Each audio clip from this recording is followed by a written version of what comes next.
okay, you want to get into a triathlon. Well, understand what you're getting into, because it's 3 sports and there's a whole bunch of gear. And so yeah, I think it sounds sexy, and then you start putting it all together. Yeah, I think just doing the research on what it all entails, but then also knowing that the barrier can be small if you want it to be. Like, I started on $1,000 road bike. I have friends that have used because that's the most expensive part of it, is the bicycle. Use the mountain bike for $300, and then you running shoes easy, swimming cap, goggles for the swim. And then really you can basically start it, okay, I've got to train for 3 sports, let me just alternate training for those things. But then soon enough, you are going to want to be better. And then the quickest way to avoid mistakes and learn how to, again, manage your time between the 3 sports and improve is to get advice. You know, and luckily that's why we were born, to help people and give them that advice as they balance their lives and their businesses. And what would you add to that, Alice? Mine's maybe a little sappier. Like, if you're getting into triathlon, I'm like a broken record with this, but yeah, enjoy it, have fun with it. That's why you're doing it. So yeah, you want to better yourself and all that. That's super important. Maybe that's why you enjoy it, but you're not going to show up for yourself every day if you're not having fun. So make sure that you're having fun with it if you plan to do this. What's up, guys? This is episode of the Raw You podcast. We have 2 special guests in today. I want to let them introduce themselves, but we have Natasha. Just pronounce your last name. So Vandermerve or Vandermerve. Okay. Yep. And then we have Alice Alberts in here as well. I've never heard that second pronunciation. I don't know what that was, but South African pronunciation. very cool. So this is like the initial kickoff and start of the endurance line of our endurance division of our line. Something I'm really, really excited about. We've worked really hard on this the past few months, so they are in here for content. This is the second time Natasha's been in town. The first time I got to meet Alice. So we're going to go through kind of like, I think, our own individual origin stories of how we all got into this room and how we all got into the sport, and then kind of break it down from there. So yeah, so first, what is your guys' like origin story, or how did you guys all come together and end up in this room? We can start with you. Yeah, we can. Yeah, so Dom and I did a podcast and we talked about this, but again, just being like fully transparent with you guys. So there was a month in June where I was home by myself. Jordan and the boys were in Georgia visiting her family, and I just had a ton of extra time, which Natasha and I talked about this week, how every once in a while is nice.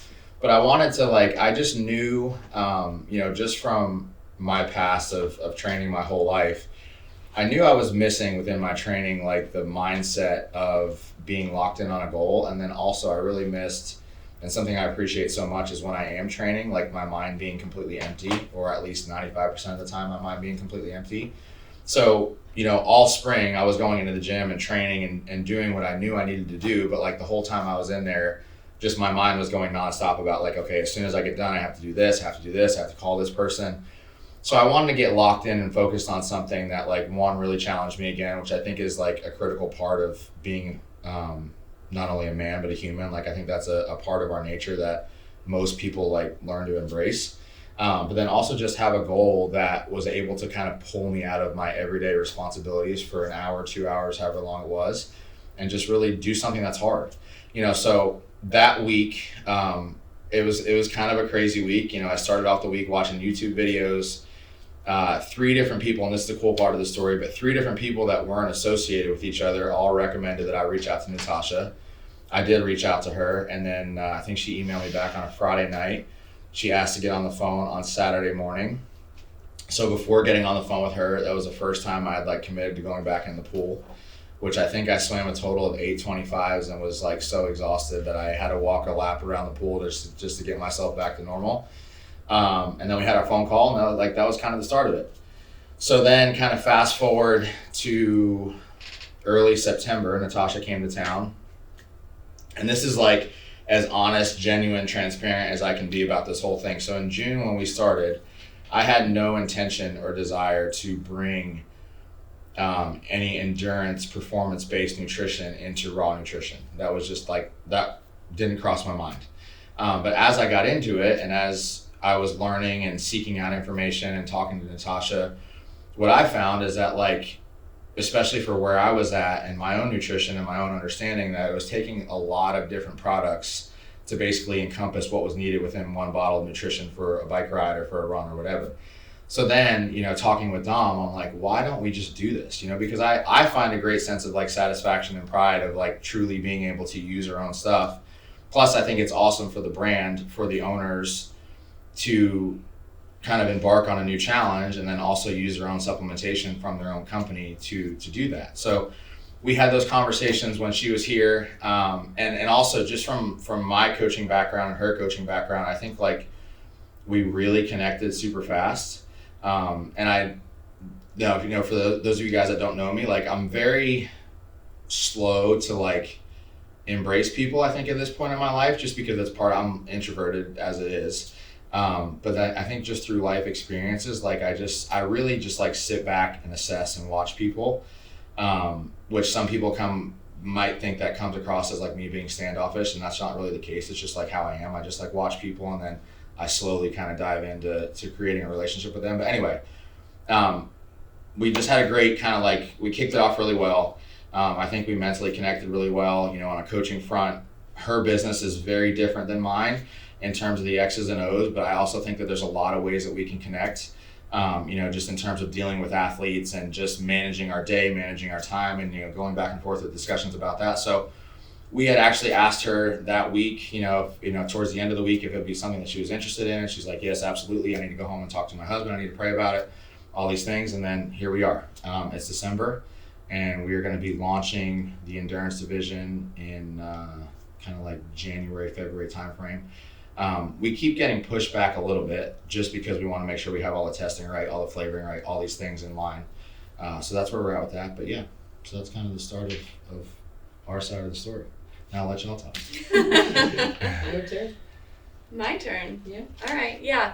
So I'm Alice Alberts. I'm a professional triathlete. I focus in Ironman, and I'm here because of Natasha. So I started triathlon during COVID. I'd been marathon running for a little while. Got into it when I was stressed in grad school, and then started biking a ton with my husband. And he suggested we do an Ironman, and I agreed happily. So we did our first one in 2021, and I won the overall age group female division there.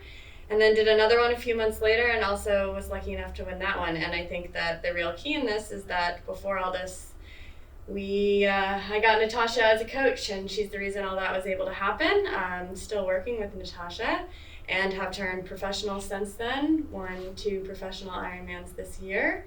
And I really have Natasha to thank for that. So Natasha has a great relationship with Matt, as you just heard, and I'm just happy to be a part of it and be here because of her. So yeah.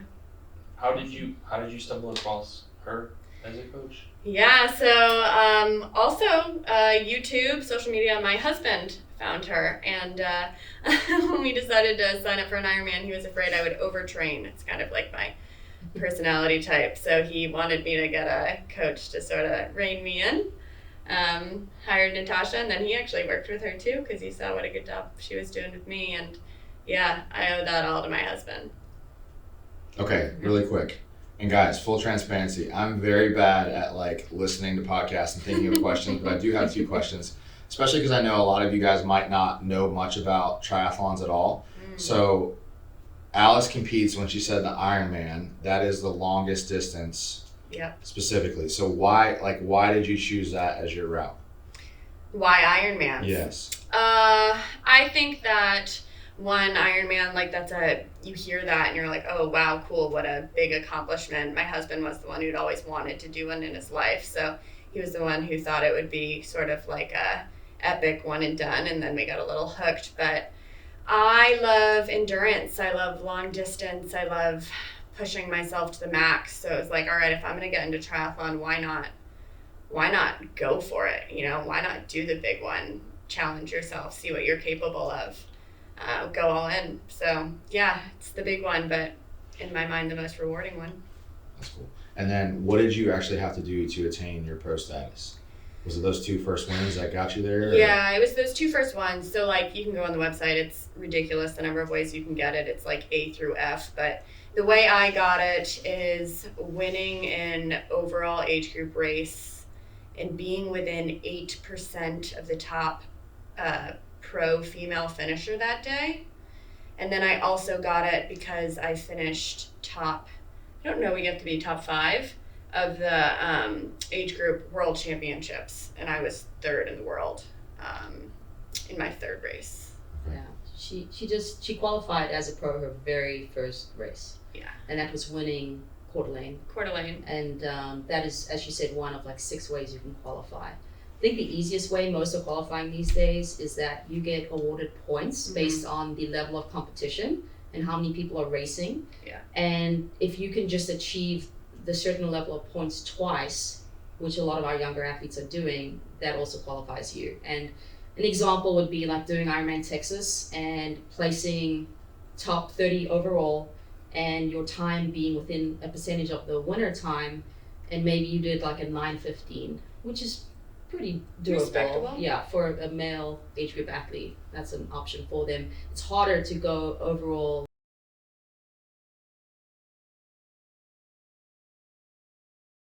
professional field with prize money, then the age group winning top 3 can qualify. Yeah. Yeah, you know, I wouldn't say hesitant about turning pro, but after that first race, I was like, oh my gosh, we have to like kind of confirm that wasn't a total fluke. And so I actually kind of made myself feel better about turning pro, and that I qualified 3 different ways before I took it. So I was like, okay, That's cool. we'll go for this. That's awesome. Yeah. All right. Good.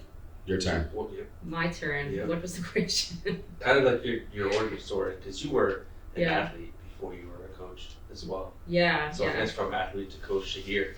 Yeah, so I mean, I've just been an athlete my whole life, and so before actually finding the sport of triathlon, I was a tennis player, and then after that I was a tennis coach, and then while I was playing tennis, I needed something for myself. I think, speaking to what Matt was saying earlier, having a competitive outlet, I was missing that, being a competitor my entire life, and so I started running but got injured pretty quickly because I didn't know how to train. I was just putting miles on, and someone suggested I do triathlon because you could balance out the impact of running, and it was fun. You know, having something different to train for every single day was really intriguing and challenging and kept me motivated to train. And so, yeah, I also, not as quickly as Alice, but I found success really early because of my background in sports. I swam and ran as a kid. And so, and where should I look, by the way? You can look at them. I'll look over here, messing up the podcast, but the reality. And so, yeah, I within a year, I got my pro card. And because I had early success, people coming up to me asking, can I share? Like, what was I doing? At the time, I wasn't coached at all. And I then shortly after did get a coach. And really a lot of my experience and what I'm doing as a coach right now is through my personal experience. You know, what had I learned through my journey? What had I learned through working and seeking out advice from all the coaches that are out there? And I've had the good fortune of working with a lot of like well-known coaches and seeing what they did well and what they didn't do well. And, you know, a lot of what we do is honestly based on what I felt was missing from other coaching companies and services, and really being able to offer us the support that an athlete needs to succeed. Not only in, yes, you have a great training plan that we can give you, but the emotional support and the guidance on how to balance this all within your lifestyle. So yeah, I mean, I raced for 13 years as a pro, coaching the entire time, helping others, which I felt made me a better professional athlete. And then it was just, how many years ago? 3 years ago now, I had the opportunity to kind of go all in with this and hung up my racing shoes. And I think it was time. I'm old. I'm 43 years old now. And yeah, I haven't looked back. So, and then fortunately got connected with Alice early on and Matt recently. So you kind of hung up your cleats twice. You were professional tennis and then switched to coaching. Yeah. And then professional triathlete and then switched to coaching again. Yeah. So my husband likes to brag. I'm a 2-sport professional athlete. That's awesome. But when he was saying, you know, you got to take your pro card. I don't care if people say you're not ready for it. Like, take it now, because He said, you walk into a bar and he said, there's Vince, he's a big football fan. He's like, there's Vince Young, there's this person, and there's you. You know what's the common denominator here is you're all professional athletes. So you gotta be a professional athlete. And now I get to say I'm a 2-time professional athlete. Awesome. So wait, why did you switch from tennis over to triathlon? Yeah. It was just something new and exciting. I mean, honestly, when I was coaching tennis, you invest so much time training. You're on the court all day, you're in the gym all day. And then I was coaching and I was in pretty high demand as a coach as well. And I think I was coaching like 50, 60 hours, and I was in Texas in the heat of the summer. That sucks. Like, it's 100 degrees and I'm out there. And I was so done. Like I'd been coaching now full time at that time for like 6 years. Just being burnt alive by the sun outside, and I was ready for a change. So you are helping lead the way on the creation of a lot of the hydration products. How did that kind of come about? Obviously, you're very talented, and you know a lot. But how did that conversation come up? So the conversation actually came up in the car on the way to swimming one day, and I had shared an initial formula that we had. And Natasha's like, wow, I'm actually really impressed with this. But that being said, a lot of what we had formulated to that point was through information that Natasha gave me in terms of carb sources to use. Another big thing, I'm just trying to share little tidbits. I think I've consumed more sugar since June than I've ever consumed in my life. But I'm also not afraid of it anymore. So utilizing sugar just from a digestibility standpoint is super important. So that's a big part of our formula. But then, again, just the trust factor that I have in Natasha, I just wanted her to kind of take the reins on this whole line and build it out the way that she saw fit, because she is, and basically we have a blueprint within Raw, within Revive. We started just very grassroots with my connection to the bodybuilding community at the time, and that's how we built it up. So basically, who better to do this than somebody that's extremely impactful and extremely successful within the triathlon community, endurance, based community. And that's what Dom and I wanted to do. We wanted to do it, but we wanted to do it in a way that really made sense, and then gain the trust of not only our current customer base, but potential future customer base. So bringing Natasha on and then just letting her be a part of this. I think we ended up going through 5 total rounds of samples. Yeah. And Natasha, I can speak on her behalf. She was extremely, I don't know if concerned is the right word, but really wanted to make sure that we tested it again. And then not only tested it for an athlete, within an hour, but 2 hours and 3 hours, and making sure the digestibility of it just stayed throughout. Because one thing that she was saying, and I'm not to that point yet, but she's like, you can get away with a lot of products for 2 hours worth of endurance work, but then when it extends into these longer triathlons or these longer training days, that's when, if something's not really working well, it's going to show itself in hour 3 and hour 4. So that's what we did. So first we tested it for flavor. We also had a mixability issue, so we swapped carb sources there to make sure that was right. We had the issue of just making sure that it palate wise went down correctly, and then once we got all those figured out, then we tested it with athletes for an hour, 2 hours, 3 hours, until she finally gave it its blessing, and I'm like, okay, good. But again, that's real. That's where we're at. Just to make sure that this is something that everybody can use, whether you want to go on a weekend run, or you are working towards a marathon or longer durations of time. So that's kind of how it started. Nice. So I have a question for you. Let's hear it. So you went from a nurse practitioner, Correct, and then decided to go full-time on coaching. Mm-hmm. And the other part of that question was also how did you gain so much success so early? But it sounds like your mentality is kind of the reason why you gained all that success so early.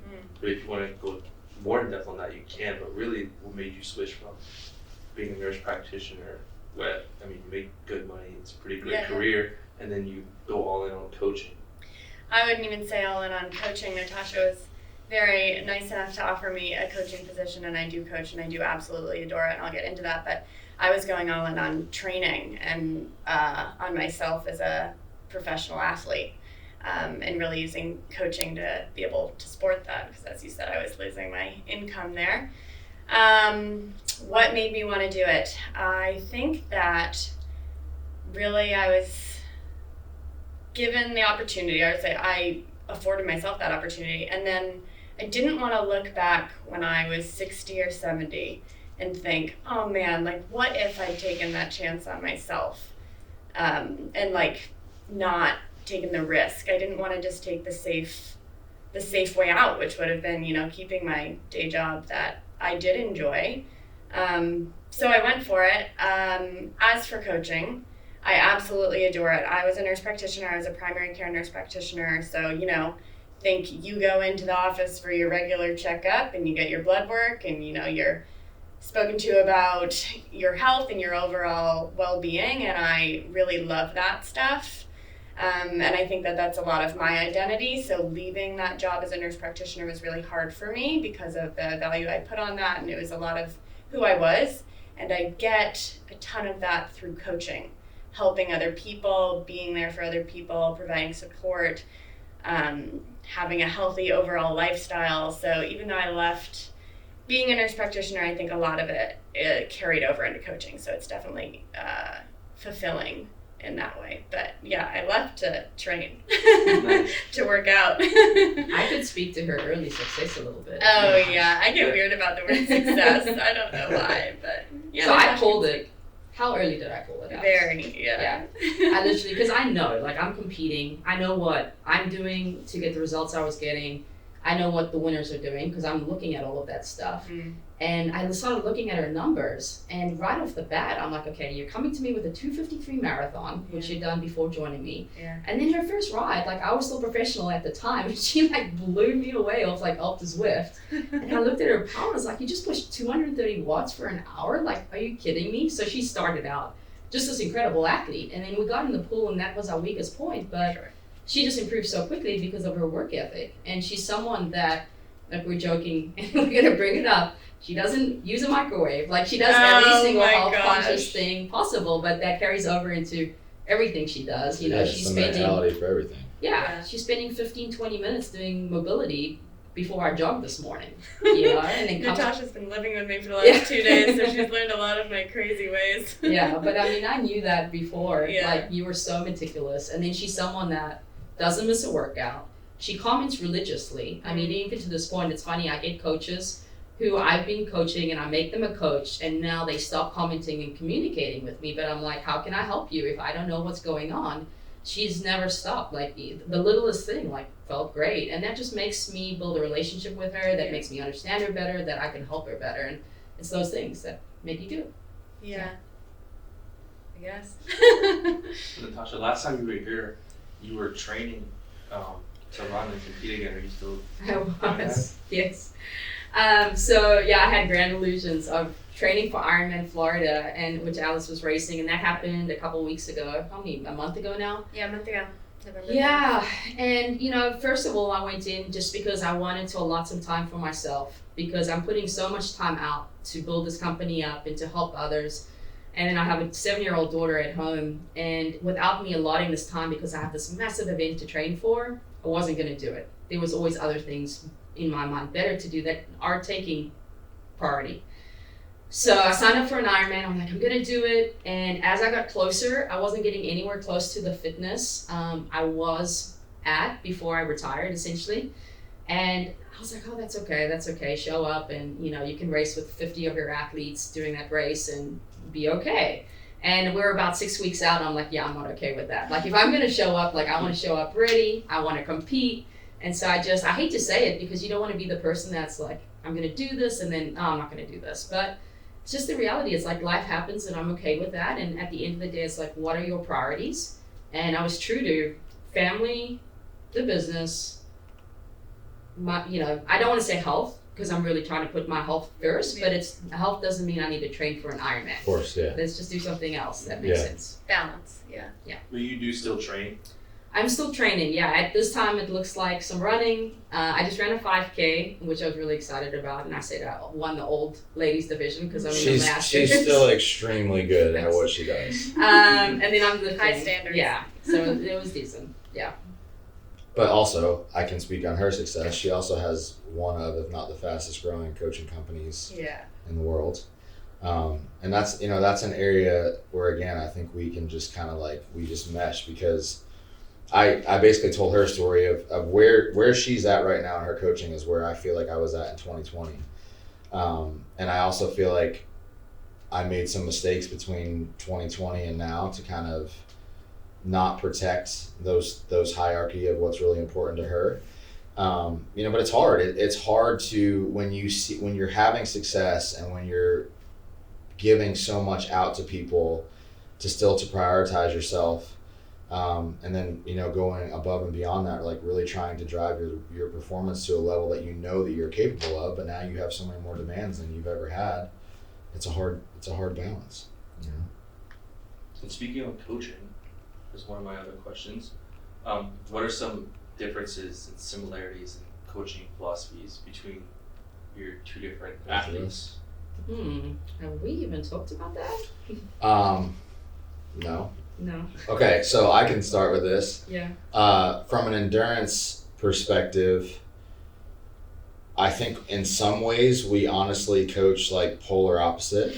Because my belief system within trying to put on as much tissue as possible is to keep volume low and to drive effort as high as you can.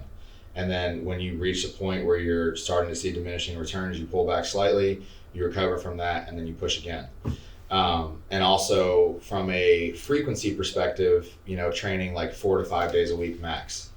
That's where I truly believe when you're trying to put on tissue, that's the best way to do it, and then even, so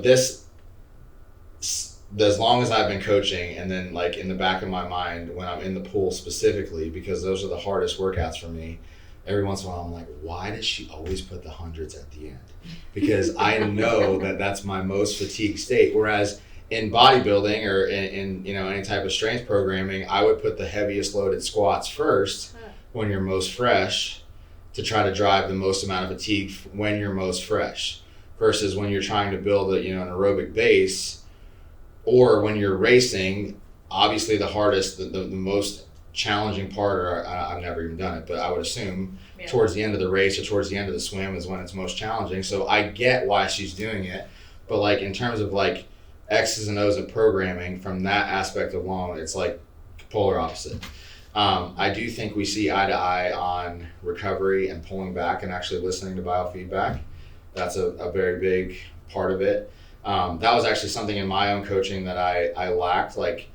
Before me getting injured in 2020, I kind of had this Superman mentality, untouchable in the gym. But since getting injured, I've really kind of shifted my programming more so towards injury prevention, and even exercise selection to kind of help aid in that. So that's one thing that we for sure see eye to eye on. And then I think just the connection that we have with athletes. I mean, she goes hard for her people, and that's what it's all about. So yeah. Yeah. I'm just thinking about the swimming, and I want to explain why we do it that way. And it's not in that workout, in these workouts or the phase of training where you're in, it's not about actually just trying to hold form under fatigue, where we get there.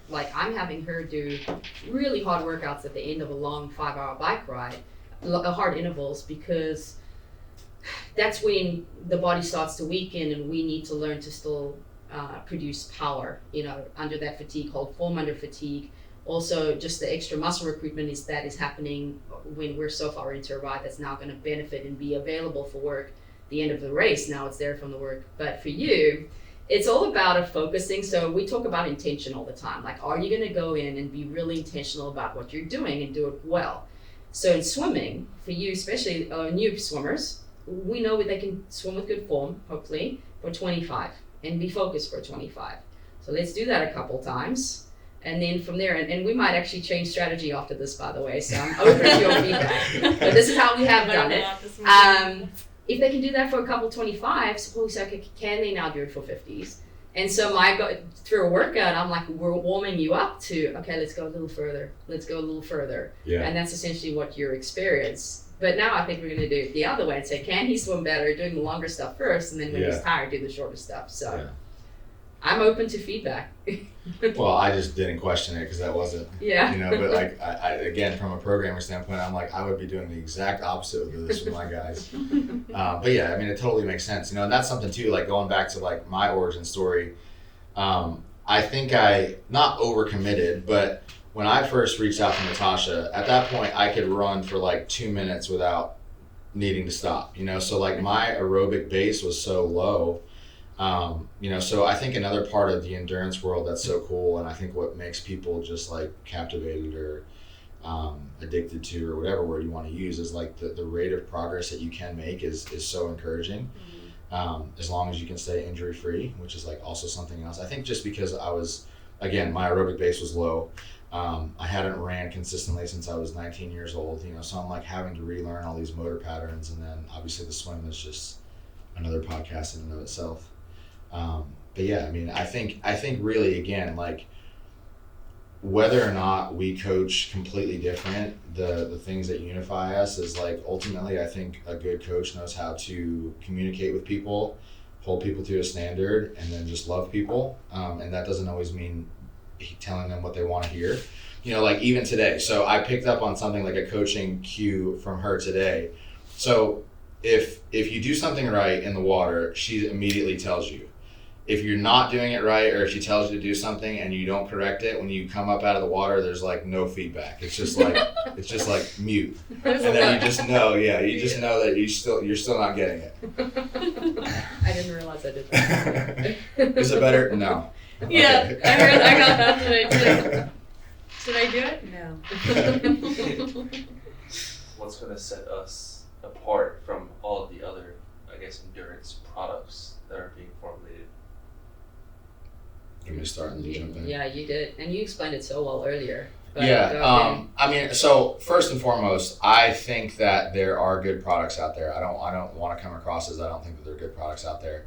But I think that we're just trying to simplify what is being consumed and what's being taken to aid in performance. And then also just, I think a lot of it comes down to education about what people need in terms of hydration levels, in terms of sodium levels. And granted, like there's going to be outliers in every situation. You can't possibly hit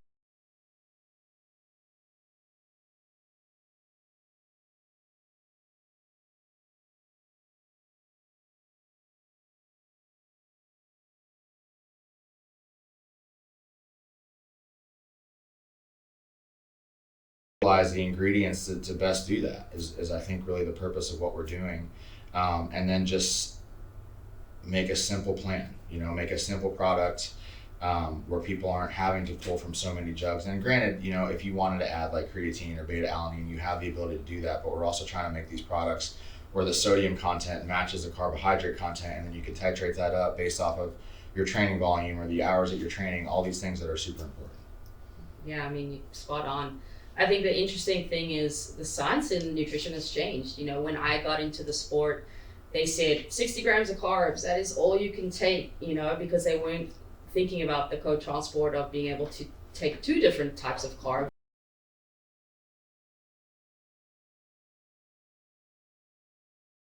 We're just learning, and I feel like what we've created is really what the science is saying now, not what the science is saying a couple of years ago. And we're seeing all these breakthroughs in performance, and they're saying, well, is it coaching and more scientific in coaching? Is it the technology?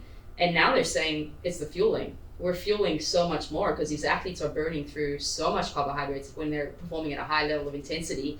And we're never fueling enough because we thought we were capped at a certain amount of carbs. But what is in our product is the carb sources were specifically picked for a reason so that we can uptake and utilize a lot of carbs. And the same thing with the sodium. The source of the sodium really matters as well.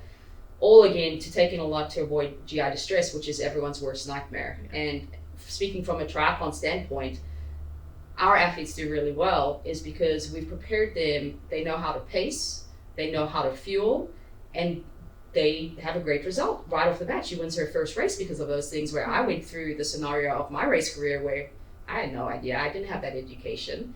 That I was walking on the run because of that. And so hopefully we can help a lot of athletes through this product. And as we talked about earlier, like You don't have to have a giant science experiment on your kitchen table every Saturday morning. Yeah. It's all one thing, because right now that's the fact. Like, all our athletes have to buy something from Amazon. They've got to get this product and mix it all together for what they need. That's going to work for them. So, With like bodybuilding training, even when I was lifting, I learned like a lot of lessons just in fitness that transitioned into life. But with triathlon training, what life lessons have you gained from your training and competing? ooh, good one. That is such a good one. Who wants to go first? Yeah, we want to hear Go from you, ahead. Alice. Really? Okay. Well, my athletes that I coach can probably attest to the fact that I say this all the time, but consistency is key, and just showing up. You're going to have really good days, you're going to have totally medium days, and you're going to have bad days. And that comes with training, but also like everything in life. And as long as you just keep showing up and doing the work, it's going to show up on race day. So that's my biggest takeaway. And also just having balance, and I was going to use the word moderation, but balance in your life to be able to support it. Like, if you're not enjoying what you're doing, you're not going to perform well. So you got to enjoy what you're doing, make it doable to your everyday life, so that you can show up and have that consistency every day. Perfect. Yeah. I can speak to, right now I'm in the stage of how can I optimize and feel great every single day to make most of the time that I have. Yeah. And I think about the times where I just felt the most energized in life in general, where I was thriving both as a businesswoman and as a mother and wife, was when I was training. And the reasons why is when you're trying to train for triathlon, you have to do all the things right that make you a healthy individual. You know, you got to fuel before, you got to fuel during, you got to fuel after, so now you have energy throughout the day. But now you have to pay attention to sleep. And then the lessons learned in mindset when you're out there and you're getting through these hard workouts and having to focus and overcome. Like, it just, I did a lot of mental training the last couple of years of my racing, and just staying calm and staying focused. And my husband was the first one to pick it up, because anytime there was any kind of conflict, I was calm, I was cool, I would observe, I would not react. And that was a major lesson learned from sports. So just be the best person I can be, optimize the life that I have. That I feel like triathlon has taught me that. Yeah, I mean, I think one of the things that I said earlier, I think we as humans, like, we were created to do hard things. And I think that we thrive in that environment, especially when we don't like run from it and we actually embrace it. You know, so that's one of the lessons that I've like reconnected with by doing that I realized that I miss. And like Natasha said, Jordan, you know, my wife, is the first one to know, like, I don't have an addictive personality, but I just have a personality that thrives off of consistency. You know, so Jordan, you know, she, like, holidays or when she knows that I have, you know, a lot of stress going on, she's always the first one to be like, Matt, just go to the gym, you know, because you're going to be a better dad, you're going to be a better husband, you're going to just be better overall when that happens, you know. So I think just doing things, again, like being in an environment where, and also something else that I've noticed about triathlon that just went into my head and this training is, our world is so connected to media and our phones and all these things all the time. Like, the hour and a half that I'm doing cardio in the morning, like, I no longer have this in my hand, you know, which is healthy. And, you know, because of the rest of my day is so fast paced and demand and people need me, just being able to have that time to connect and think and focus and just like, not self-reflect, but just be like in your own headspace, you know, rather than in everybody else's headspace. It's been awesome. But again, I think for me, that just really goes back to like sinking your teeth into something that's going to like challenge you that you also love to do, whether it's this or, you know, maybe it's an instrument, or there's so many things that it could be, but like just really finding a way to disconnect from all the other challenges, pressures, you know, things that are thrown at you from life and making the most of it. And for the people that don't know just how much training that you guys do, what is like a day? I guess we can start with a week, but like a day in the life of a triathlete. Yeah. How much are you guys actually training? Alice is way more interesting than mine. Yeah, I mean, there's so much variety. Like I said, I was able to quit my day job and make this my day job. So I actually went through and looked through my training peaks last year because I get this question a lot. I would say if I'm not including tapers and racing and recovery, I average about 24 hours a week of training. But my asterisk there is that does not include like the warm-up that Natasha mentioned that I do. That does not include the recovery stretching I'm doing. It doesn't include the fact time. that I'm always thinking about eating and when I'm going to eat and what I'm going to eat, when I'm going to eat, what I'm going to eat, blah, blah, blah. Yeah, the travel time to and from, like, I have an easy walk to the pool, but that sort of stuff, like driving out of the city to bike, etc. But yes, long way of saying 24 hours of training is my sweet spot. I will say a lot of full-time Ironman athletes do a lot more and kind of like tout this like 30 plus hour week, and to each their own, but I stopped performing when we pushed that much. Natasha can probably speak more to this of like an age grouper hour. Yeah. First, I'll say something that's unique about Alice is because she really prioritizes balance. She doesn't like to train that much on the weekend. Yeah. So we were like, this is her full-time job. Let's make the most of Monday through Friday, like her husband's job. And then on the weekend, she can just kind of go out in the evening with him and go for rides with him. And it works really well for her. And she has such a hectic social schedule as well, going away every weekend, that it doesn't actually affect her. She can go away every weekend on some girls' trip, and it's fine. But for the most part, and then we can speak to your schedule, you know, when athletes are coming into the sport, we really tout how can we do this for a long time, because consistency matters. And the only way you can be consistency is you just don't overtrain, and your body has to build up to the training, because you have to figure out how to time manage it and how to fuel for it and recover. And athletes come in and they might start at like 1 hour a day of doing one of the things, and then we build them up to 2 hours a day where they're doing 2 sports each day, which is what Matt's doing. Yeah. And then some need a day off to be with family and just disconnect, which is great. Some don't. They like to exercise. I mean, that's why they're doing the sport. And then I would say the majority of our athletes training for an Ironman, they average about 15 hours a week, with their peak weeks, the final 8 weeks, getting up to 18 to 19. And then that's for 70.3, right? Ironman. Oh, really? Yeah. Yeah, 70.3 would be more like 12, 14 normal, and probably peak 16-ish. 16. Yeah, you get those results. And the beauty of a 70.3 too, I mean, tell me if I'm wrong, is you can get away with training a little less, so it's a little more accessible, say, to the everyday working parent. People love the 70.3 because you can get away with getting up to a 10-mile run. You're ready. You just got to go 3 more miles. You can get away with riding 2 hours on the weekend. You're probably only gonna have to go 30 more minutes, but when you get into the ballpark of a 5-6 hour ride, it's a different story. Yeah. Like, you got to get those numbers in, otherwise you're gonna feel it. Right. Yeah, and again, context. So Alice is like, she's racing for 8+ hours, you know, so her training week does need to be a lot longer. And then with me, I think, so right now I'm probably at 11-ish hours a week, you know, but I think for me, and Natasha's on the same page, I had some initial like running injuries. I had a bike crash into my pool, which at some point that will go on social media so you guys can all see. But from that bike crash, I like pulled some ligaments or something in my ankles, and then we had to like recover from that. Again, like getting my running form so it wasn't beating me up, which we're there now. But for me, it's like the biggest hurdle is the swim. But I love, and I guess this is just like my competitive athlete mindset. Like, I've never, you know, when I was bodybuilding, I love the training. I didn't have to train for a date. I didn't have to train because I had a race in March, you know, or I had a bodybuilding show in March. Like, I love the day-to-day of just like pushing myself. And I've really tried to adopt that. You know, people ask me all the time, well, when's your first race? And I'm like, I don't know. You know, because I'm competitive, and I want to like thrive during my race and not like, you know, have to keep talking myself into every step during the run, like, when is this going to be over kind of thing.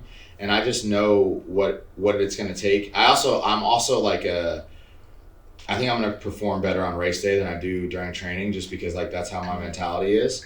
But I just want to be like really good at it, and I also don't want to rush the process. So for now, I think we're in a good spot, training like 11 hours a week. If I was single or if I didn't have boys at home, and Jordan and I, we train really, really well together.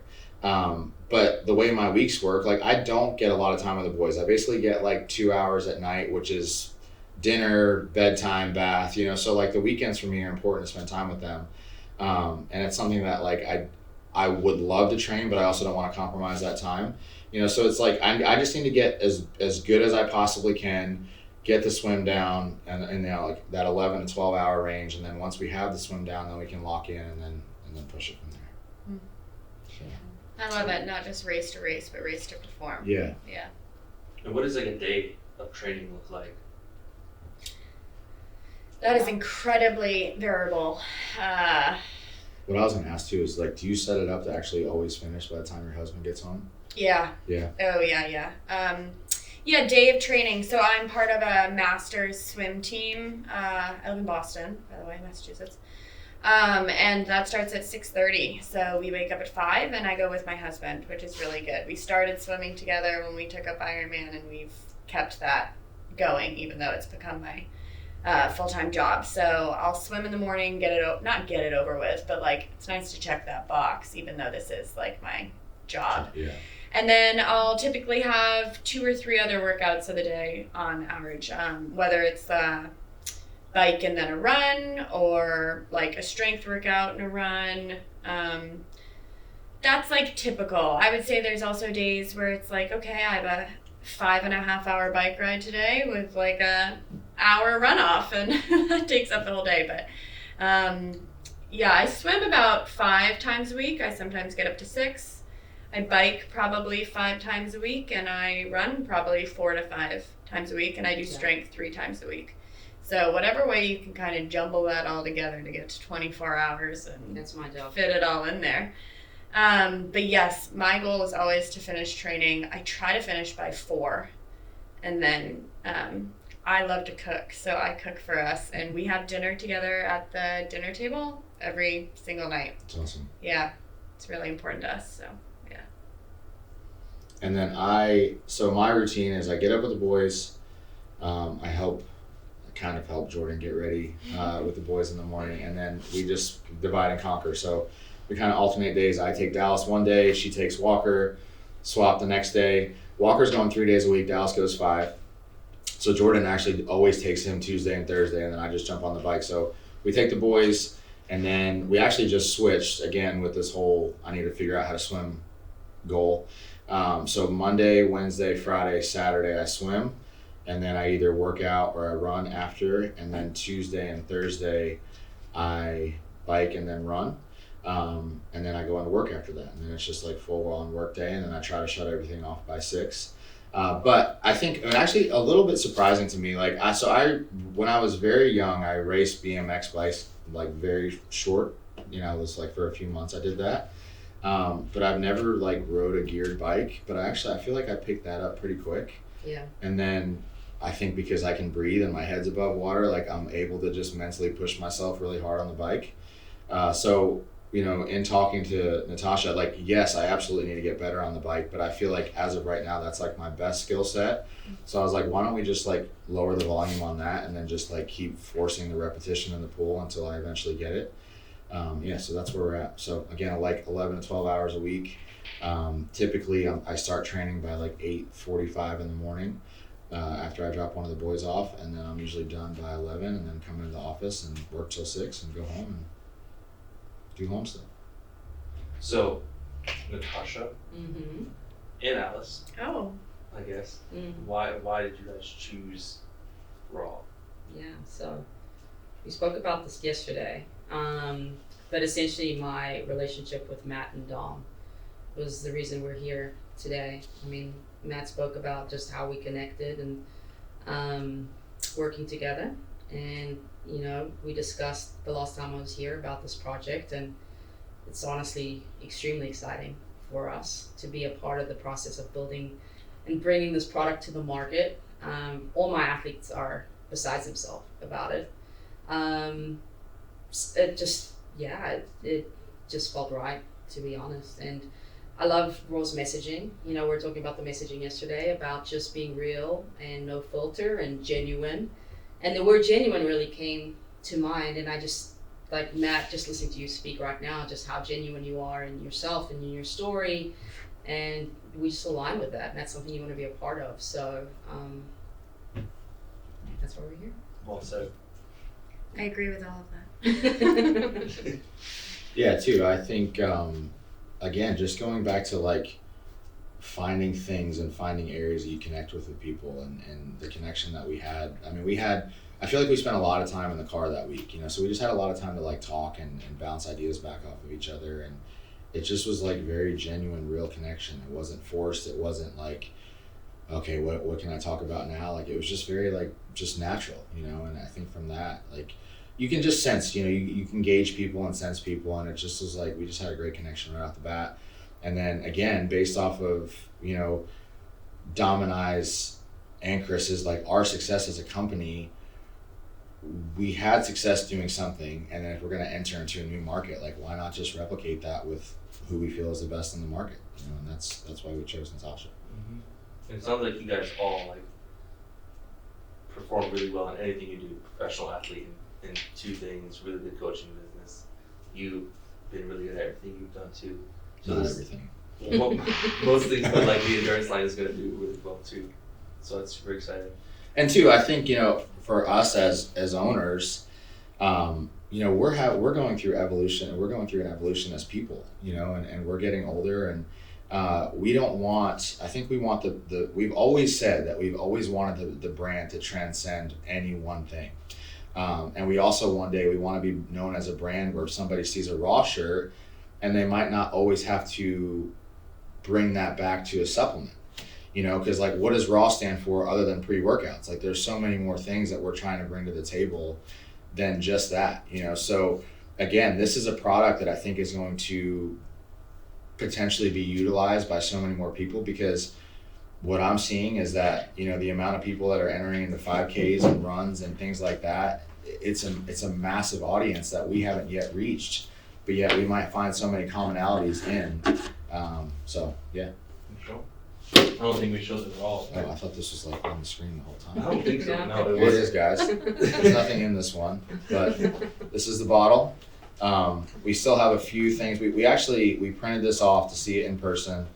We did this pretty cool graph on the back in terms of fuel recommendations, but we want to make it a little bit better, a little bit more understanding, so that way, again, it can go from somebody like Alice who needs it to perform for 8 to 9 hours on the weekend for a race, or somebody that, you know, wants to not have a lot of food in their stomach and go run a 5K or go do a fun run with their kids, or maybe just step outside and go for, you know, a 2-mile jog, and to support, you know, their needs as well. So that's really what this product is all about.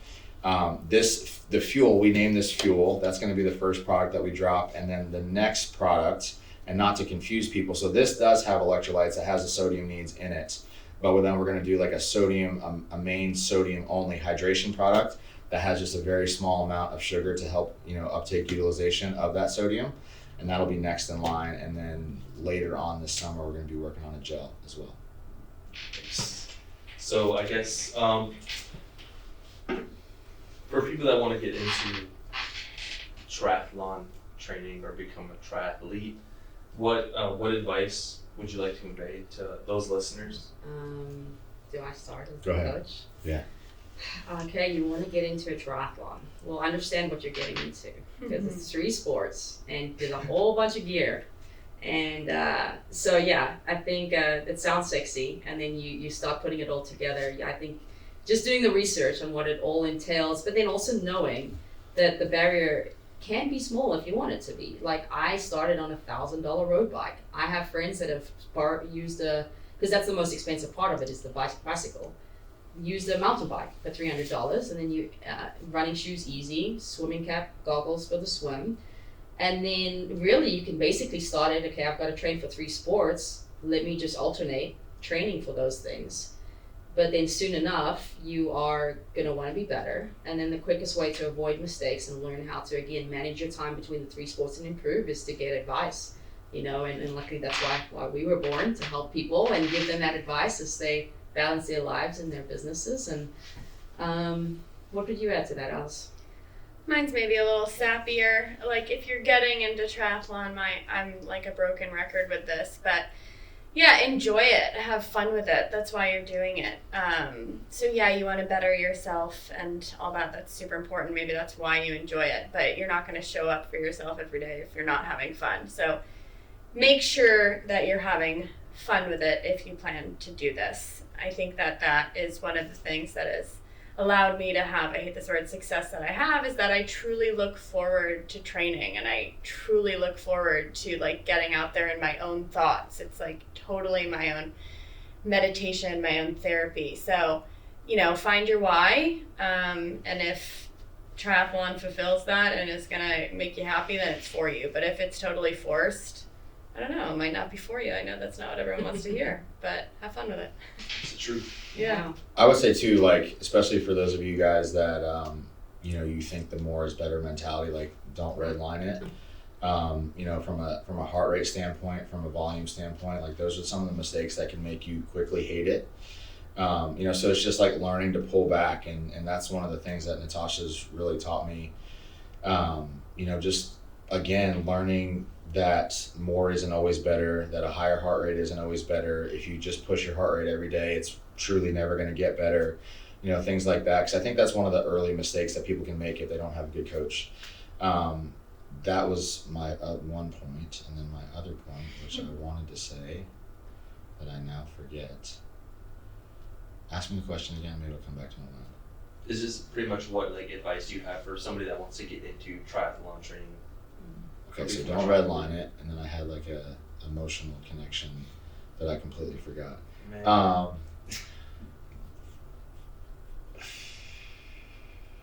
I don't know. Maybe it'll come to me. But yeah, so I think that's like some practical application is just to like really build your aerobic base up, not push yourself too hard, pay attention to making sure that you're not injuring yourself.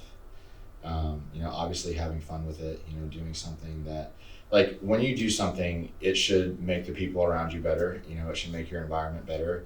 And if it's not doing those things, then potentially that's not what you should be doing. And also too, as I've gotten older, and that was kind of something I talked about in the first podcast as well, like, competitive nature has always been a part of who I am, but also now it's really important. And even as I just talked about a second ago, as we're like evolving as owners, like, my health is super important. So this is a way for me to channel a competitive nature that I have, but also like really make sure that I'm healthy in terms of metrics that matter. So thank you guys for being here. Thanks for having us. I'm really, really excited about this, and I think the opportunities and just the fun, and again, like, one of the things that Chris brought to Raw from day one is he wanted to do meetups. He wanted to like connect with you guys, and that's something that we're going to be bringing into this as well. So Natasha has a great community that she already has. We want to build upon that community. We want to do like running events together. We want to meet up in cities and run together. And obviously this stuff's going to take time to build out, but like that's our goal with this, to build a community where we can encourage, motivate, help each other, assist each other, potentially provide a fuel source or two along the way to help us be better at what we're doing, or just not like burn out or blow up, during a run, and just have fun with it. So thank you guys for being here. Good. Thank you. That was one of my most enjoyable podcasts. Well, good. Seriously, I really enjoyed like hearing what you guys had to say. I love the comparison game Coaching? of coaching, yeah. Yeah. Bodybuilding to triathlon. They're both such individual, selfish sports. Yeah, Think about for sure. it. You Yeah, think about it. no, for sure. Triathlon's crazy, selfish, Yeah. totally individual, but you rely so much on the people around you is the comical part of both of them. So there you go.